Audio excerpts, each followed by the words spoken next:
नमस्कार. आज आपण शिंका रोखण्याचे दुष्परिणाम बघणार आहोत. मी डॉक्टर सतीश वसंत शिंदाडकर.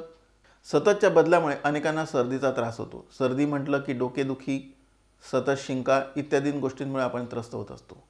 फक्त सर्दीमुळे नाही तर वाढत्या प्रदूषणामुळे आणि धुळीमुळे सुद्धा शिंका येतात.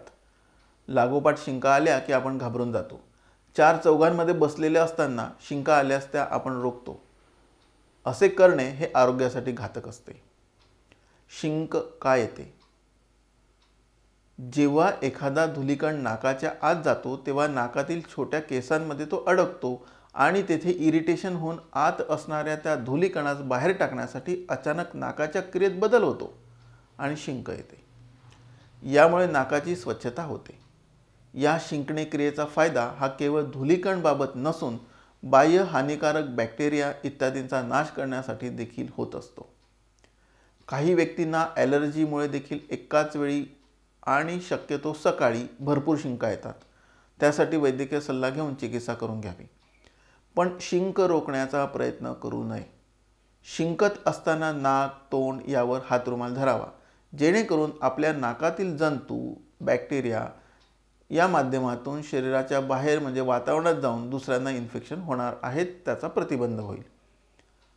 आयुर्वेदानुसार शिंक रोखल्यास मान जखडणे, डोकेदुखी, मुखाचा पक्षाघात म्हणजे फेशियल पॅरालिसिस, मायग्रेन आणि दृष्टीदोष, कर्णदोष, घ्राणदोष, अरसज्ञता म्हणजे रसज्ञान न होणं, ज्ञानेंद्रियांची दुर्बल्य इत्यादी लक्षणे दिसतात.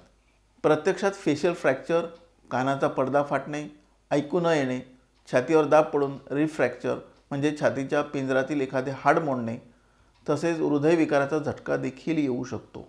लंग्स म्हणजे फुफ्फुसांना देखील इजा पोहोचू शकते.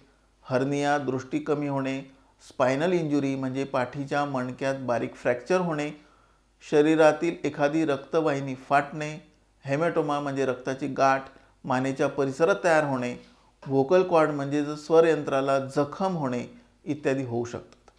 आयुर्वेदानुसार शिंक रोखल्यास त्यावरचा उपचार म्हणजे मानेच्या वरील भागावर शास्त्रशुद्ध पद्धतीने मसाज करणे, दॅट इज हेड मसाज करणे. आहारात साजूक तुपाचा वापर वाढविणे, विश्रांती, कोमट पाणी पिणे.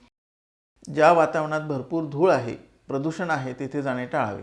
अन्यथा मास्कचा वापर करावा, जेणेकरून नाकात काहीही जाणार नाही. अति थंड वातावरणात जाऊ नये अथवा उबदार वस्त्रांचा वापर करावा. रोगप्रतिकारक क्षमता वाढवण्यासाठी योग्य व्यायाम, प्राणायाम इत्यादी उपचार करता येऊ शकतात. नमस्कार.